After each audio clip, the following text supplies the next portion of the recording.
Non ci sono le condizioni per immettere nel nostro territorio esemplari di orsi dal Trentino. Il no del governatore Zaia di fronte alla richiesta del WWF Veneto dopo l'attacco al runner ucciso. Abbiamo già un equilibrio che non possiamo alterare. C'è un uomo finito con l'auto nel Gorzone. La drammatica chiamata del poliziotto eroe di Anguillara dalla centrale del 113 il 3 marzo scorso, fatta ascoltare durante la celebrazione della festa della polizia a Padova agli ultimi istanti, e poi la decisione fatale. Il corpo senza vita di un 24enne trovato in strada a Saccolongo accanto al suo scooter sarebbe morto sul colpo dopo aver perso il controllo del mezzo. Morto al centro Grandi Ustionati di Padova un operaio di 57 anni residente a Cona, l'infortunio fatale in un'azienda di campagna Lupia sul quale indaga la magistratura. Cantieri inesistenti, case fantasma, una maxi frode sul bonus facciate scoperta dalla Guardia di Finanza di Verona, oltre 100 indagati, sequestrati 110 milioni di euro, sigilli anche a una Rolls Royce. Alla vigilia dei 2000 giorni dal referendum sull'autonomia, Zaia si dice convinto che le prime deleghe saranno assegnate entro un anno. Domani a Vicenza l'incontro con Calderoli. Ai nostri microfoni il racconto della mamma vicentina che ha salvato il figlio undicenne mentre si stava soffocando mangiando sushi, ha usato la manovra di Heimlich, imparata in spiaggia a Jesolo durante un corso per turisti organizzato dall'ULSS 4. Buonasera, ben ritrovati in diretta edizione del Veneto dei telegiornali di Antenna 3. E dunque ha risposto un secco no il governatore del Veneto Luca Zaia alla richiesta del WWF di accogliere nella nostra regione alcuni orsi attualmente in Trentino Alto Adige, così da decomprimere l'eccessiva popolazione di orsi in quella zona dopo, lo sappiamo, l'attacco fatale a un giovane runner. Se la domanda è volete voi gli orsi in Veneto o no? Non lascia spiragli il presidente del Veneto Luca Zaia di fronte alla richiesta del WWF regionale di accogliere sul territorio alcuni orsi dal Trentino dopo l'attacco costato la vita al runner Andrea Papi, eccessivamente concentrati in quella zona secondo l'associazione animalista che ha invitato tutti a fare la propria parte. Per Zaia il caso in questione offre pochi margini di discussione e lo fa capire chiaramente. Si andava avanti un soggetto iperaggressivo che è già la terza aggressione di questa femmina. Mi fermo lì, è giusto che il presidente Fugatti metta a terra tutte le iniziative del caso e sta diventando un problema, sta diventando un grosso problema. Pensare di prendere orsi e portarli in Veneto anche no. Il tema dell'alta concentrazione di orsi, la necessità di sfoltirne il numero, viene ripreso dal capo delegazione del soccorso alpino delle Dolomiti Bellunesi, Alex Barattin. Sicuramente ridurre il numero riduce di fatto la possibilità di incontrarli, quello potrebbe essere una cosa saggia. Frequentando l'ambiente montano e quindi poco antropizzato, sicuramente si può avere l'incontro con questi tipi di animali che vediamo ultimamente che si avvicinano anche al territorio antropizzato, vuol dire che sono veramente tanti e stanno aumentando in modo non gestito tanto bene.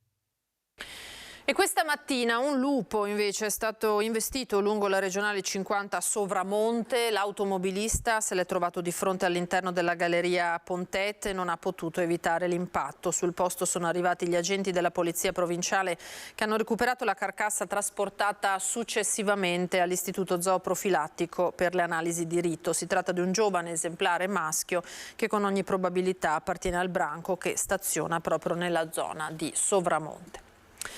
Cambiamo tema, andiamo alla grande commozione che si è vissuta durante la festa della polizia di Padova, quando è stato fatto ascoltare in sala l'audio della chiamata al 113 fatta dall'assistente capo del reparto prevenzione crimine Domenico Zorzino, il giorno in cui si è gettato nel Gorzone ad Anguillara Veneta, morendo per cercare di salvare un vicino di casa.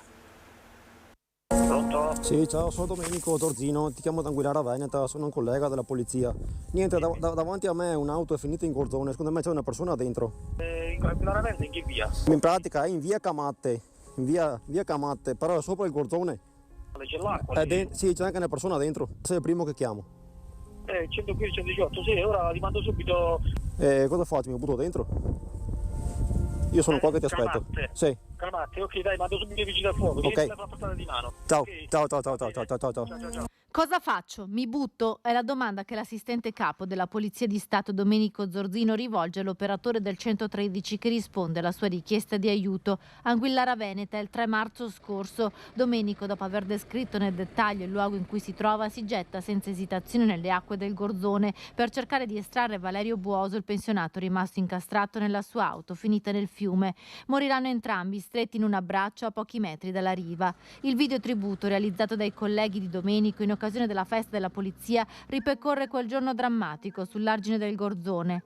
La corsa del poliziotto verso la riva dopo aver lasciato i 2 cani che stava portando a spasso, l'acqua limacciosa del fiume e infine il buio. È in quest'ultimo scatto, dove si vede la macchina inghiottita dai flutti, che si comprende la grandezza del gesto fatto da Domenico. La distanza dalla riva, lo sforzo per raggiungere Valerio Buoso, estrarlo dall'auto e poi cercare disperatamente di riportarlo a riva senza mai lasciarlo in quell'abbraccio che è diventato l'immagine reale e che nella sua drammaticità traduce quell'esserci sempre che è il motto della Polizia di Stato. Il video tributo è stato mostrato durante le premiazioni dei poliziotti che si sono distinti in servizio e ha commosso tutti i presenti della festa della polizia, che è stata dedicata alla memoria dell'assistente capo del reparto prevenzione crimine, insignito della medaglia d'oro al valor civile. Nelle immagini finali si vedono 2 ragazze che sulle rive del Gorzone lanciano 2 fiori bianchi in acqua a simboleggiare un gesto che non verrà mai dimenticato.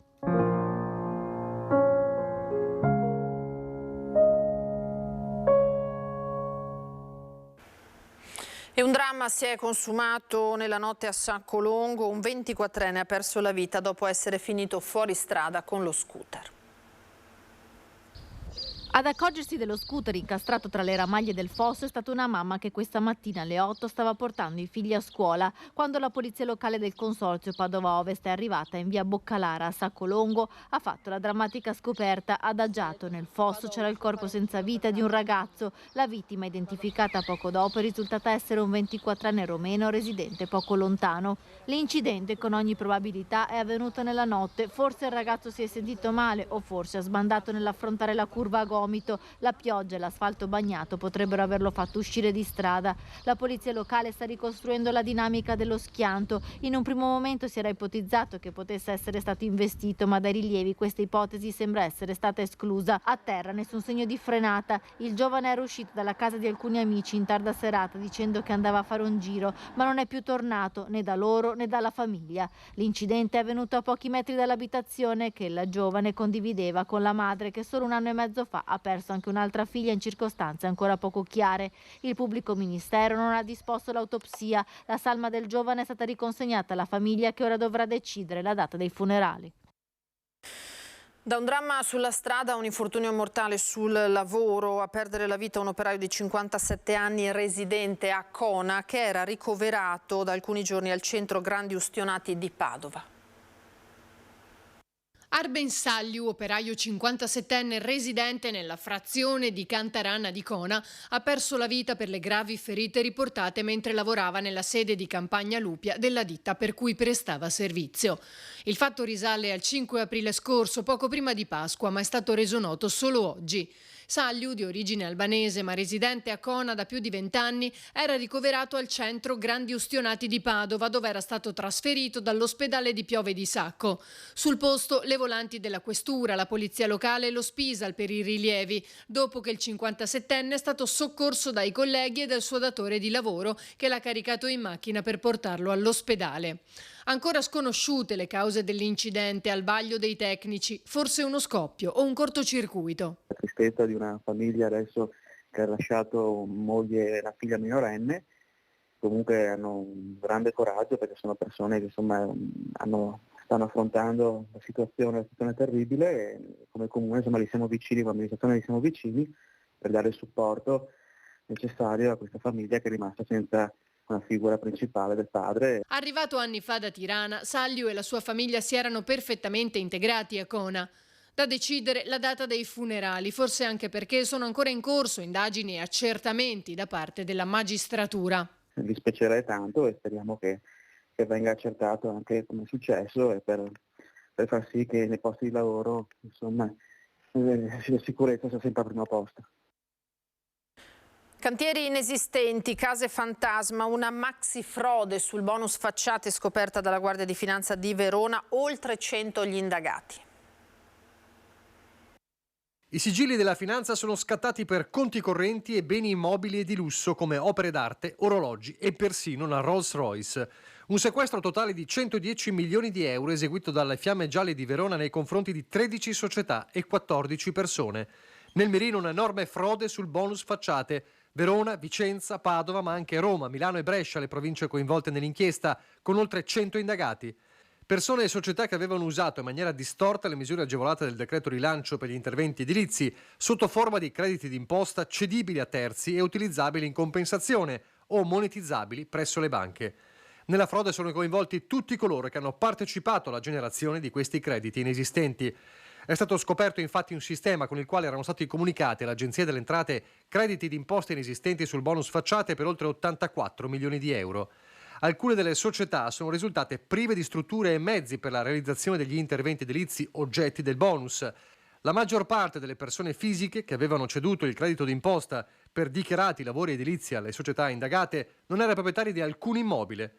E i lavori, mai eseguiti, sono stati dichiarati all'Agenzia delle Entrate con dati catastali artefatti relativi a immobili inesistenti. Alla vigilia dei 2000 giorni dal referendum sull'autonomia, giornata nella quale il presidente del Veneto Zaia incontrerà il ministro degli affari regionali Calderoli, lo stesso Zaia si dice convinto che le prime deleghe saranno assegnate entro un anno. Ben più pessimista il segretario Dem Martella. 2000 giorni dalla celebrazione in Veneto del referendum per l'autonomia era il 18 ottobre del 2017, un processo che con l'alternarsi dei governi che si sono susseguiti da allora ha subito continue frenate e accelerazioni.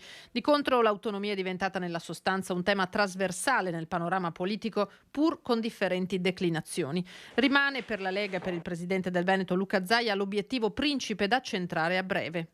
Si va avanti, domani infatti che sono 2000 giorni faremo un convegno con il ministro Calderoli e il sindaco Rucco a Vicenza e un bilancio che possiamo dire che è stato quello di avere oggi imposto la definizione dei livelli essenziali delle prestazioni in finanziaria.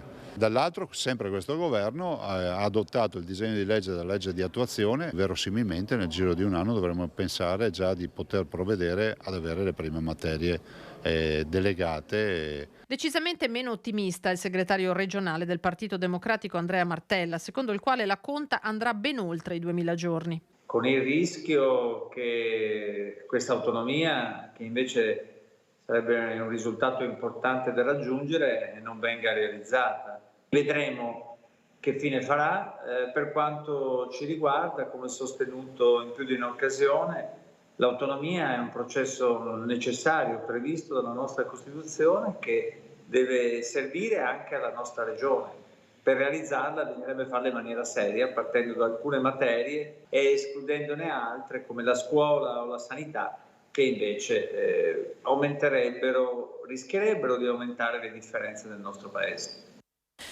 La siccità, la situazione della siccità nel distretto del Po non migliora, anzi i dati più aggiornati risultano talvolta anche peggiori se comparati a quelli registrati nello stesso periodo di un anno fa, già considerato particolarmente critico. Il punto è nel bollettino dell'autorità distrettuale del Fiume, aggiornato a oggi 13 aprile. Lo stato di siccità che interessa continuativamente il nord persiste nel bacino del Po e gli indicatori emersi nel corso della seduta dell'osservatorio permanente sugli utilizzi idrici non mostrano un generale contesto migliore rispetto a quanto emerso 30 giorni fa, quindi situazione ancora difficile. Adesso noi ci fermiamo per un veloce break, torniamo tra poco.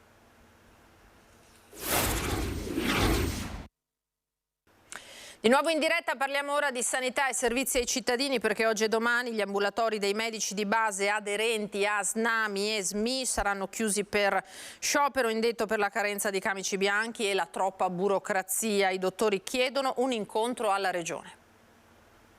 2 giorni di sciopero questa settimana, altrettanti la prossima, il 20 e 21 aprile, nel caso la Regione non convochi al tavolo SNAMI e SMI, le due sigle sindacali di medici di base che hanno proclamato la mobilitazione, ambulatori chiusi e prestazioni garantite solo per pazienti terminali, oncologici e per i casi più gravi.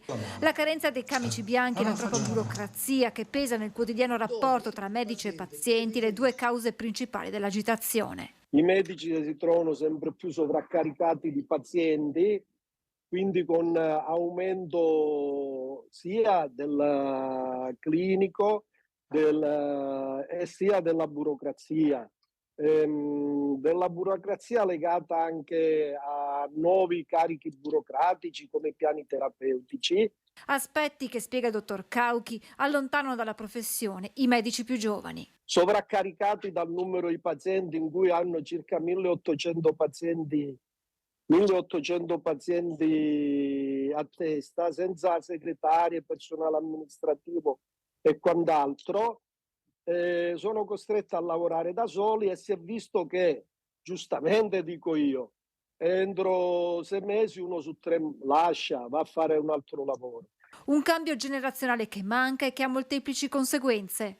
Perché una collega in gravidanza non riesce ad andare in maternità perché mancano i sostituti, non ci sono i medici di famiglia. Aumentano poi gli episodi di violenza non solo verbale ma anche fisica nei confronti dei medici di base, problematica denunciata dallo stesso sindacato. Mandando una PEC al prefetto chiedendo che si venga istituito un tavolo contro, appunto, per fare in modo di trovare una soluzione.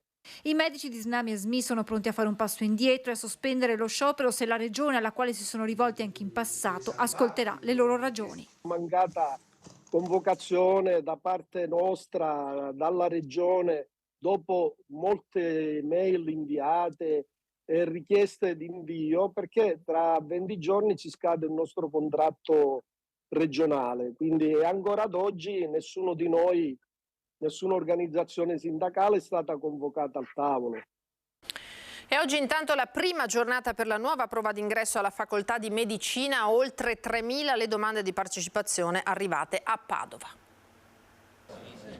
Tutto rigorosamente online per ognuno dei 573 candidati che hanno sostenuto la prova d'ingresso a medicina e veterinaria nella prima giornata del nuovo test a Padova. A salutare gli studenti la rettrice del BO, Daniela Mampelli. La prima novità è che, a differenza degli anni passati, i ragazzi non si giocheranno tutto in un giorno solo, ma avranno la possibilità fino a 4 prove all'anno, in 2 anni, scusate, e quindi poi si sceglierà quello che è il punteggio migliore per poi iscriversi alla graduatoria, quindi al concorso nazionale, e questa è un'altra novità, che quindi quest'anno avverrà prima degli anni precedenti. Tutti in aula a ottobre, quindi i candidati che supereranno la prova, la cui classifica finale sarà pubblicata dal Ministero il 5 settembre. Ragazzi motivati e preparati. Sono di Gorgo Monticano, vicino ad Erzo. Sono all'ultimo anno e questa è la prima volta che provo il test. Medicina perché? Allora, questa passione mi è arrivata con la scuola, già dal 3° anno, ed è da un po' di anni che mi sto preparando. Di Grisignano di Zocco. È la prima volta che fai il test? Sì. Sei già diplomata comunque? No, sono al 5° anno. È una vocazione che hai da tempo? No, in realtà l'ho sviluppata perché alle superiori studio materie sanitarie e quindi vorrei continuare anche all'università. Alla prova possono iscriversi da quest'anno anche gli studenti del 4° anno delle superiori. Di Rovigo. Come ti sei preparata e emozionata per questa prova? Beh, diciamo che molti degli argomenti li avevo già fatti a scuola durante le lezioni e non ho avuto molto tempo per prepararmi specificamente sul test, quindi vediamo un po' come va. 540 i posti disponibili a Padova, 90 dei quali nella sede di Treviso, ma potrebbero aumentare. Già dal prossimo anno l'aumento in toto sarà quasi più del 30%, per cui a Padova è molto probabile che oltre a questi 540 posti se ne aggiungano un altro centinaio. Questa prima finestra si chiuderà il 22 aprile, la seconda andrà dal 15 al 25 luglio. Una sfida per i ragazzi, ma soprattutto per le ragazze. Anche quest'anno, come ormai negli scorsi anni questi numeri si stanno assestando, sono molto di più le donne, quindi le ragazze che affrontano questa prova. A livello nazionale siamo quasi, non dico 3 donne su verso un uomo, ma anche a Padova i dati parlano chiaro, abbiamo più del doppio delle ragazze che affronteranno questa prova. È un'enorme possibilità, è una carriera molto lunga. Una donna è riuscita a salvare il figlio che si stava soffocando al ristorante grazie a un corso seguito in spiaggia, una storia a lieto fine che ci ha raccontato direttamente la mamma. Una decisione da prendere in pochi secondi nel tentativo di salvare la vita al figlio, e Federica, che vive in provincia di Vicenza, ha fatto la scelta giusta, salvando la vita al suo bimbo di 11 anni, e oggi può ringraziare l'ULSS 4 e il medico che hanno organizzato quel corso di primo soccorso. Qualche giorno fa era in un ristorante giapponese, improvvisamente il ragazzo smette di respirare perché un'alga si era incastrata in gola e stringe forte il braccio della mamma, che capisce tutto. In 2 secondi ho capito cosa stava succedendo e così l'ho preso e ho fatto quello che mi hanno insegnato al corso, quindi l'ho girato, me lo sono messo vicino alla sua schiena, vicino alla mia pancia, e ho cominciato a fare la manovra che mi avevano insegnato. Parliamo della manovra di Heimlich imparata al mare a Jesolo durante un corso gratuito organizzato per i turisti. In quel momento non avevo paura, l'ho fatto proprio anche cercando di ricordare bene quello che mi avevano insegnato. E insomma dopo il secondo, terzo colpo che gli ho dato, il boccone insomma avvolto da questa alga, perché praticamente era questa alga che si era incastrata in gola, è uscito. Poi insomma il coraggio è venuto meno e mi sono seduta e non riuscivo più a alzarmi. Un corso professionale, anche se svolto in spiaggia, organizzato dall'ULSS 4 con grande lungimiranza. Tutti esperti del settore, e è durato circa 1 ora e mezza, 2. Abbiamo fatto anche molta pratica sui bambolotti, su dei manichini, in modo da rendere la cosa più veritiera possibile. E così mamma Federica consiglia questo corso a tutti, perché nell'emergenza può salvare una vita. Io lo consiglio alle mamme, ma non solo, lo consiglio ai papà e lo consiglio a tutti, perché ovviamente può sempre essere utile. Immediato il pensiero al medico dell'ULSS 4, che era stato istruttore al corso. L'ho ringraziato spiegando un attimino cosa era successo. È stato molto contento, perché ovviamente perché essere utili penso che per un medico sia tanto. Ci fermiamo qui, grazie per averci seguito, tra poco le previsioni del tempo, poi di seguito l'edizione di Venezia. Una buona serata, arrivederci.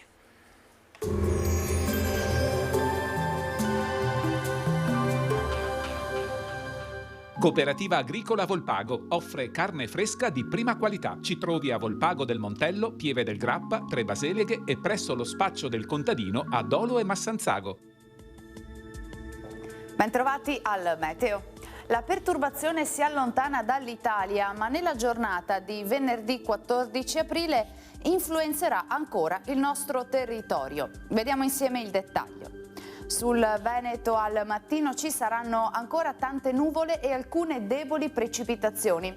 In seguito esaurimento dei fenomeni a partire dai settori più occidentali della regione fino a risultare generalmente assenti nel pomeriggio, con anche qualche schiarita. Temperature stazionarie minime tra 3 e 8 gradi, massime tra i 12 e i 18 all'incirca. Ci spostiamo ora sul Friuli Venezia Giulia. Anche qui in mattinata piogge moderate. Nel pomeriggio migliora, ma non è escluso ancora qualche locale rovescio, specie sui settori più orientali. Temperature minime tra 4 e 7 gradi, massime sui 10-12 gradi. Infine diamo uno sguardo al Trentino Alto Adige. Avremo anche in questo caso isolati fenomeni a inizio giornata, poi sarà decisamente più soleggiato. Temperature minime intorno ai 3-4 gradi, massime sui 16-17 all'incirca. Dal meteo per ora è tutto, vi do appuntamento al prossimo aggiornamento.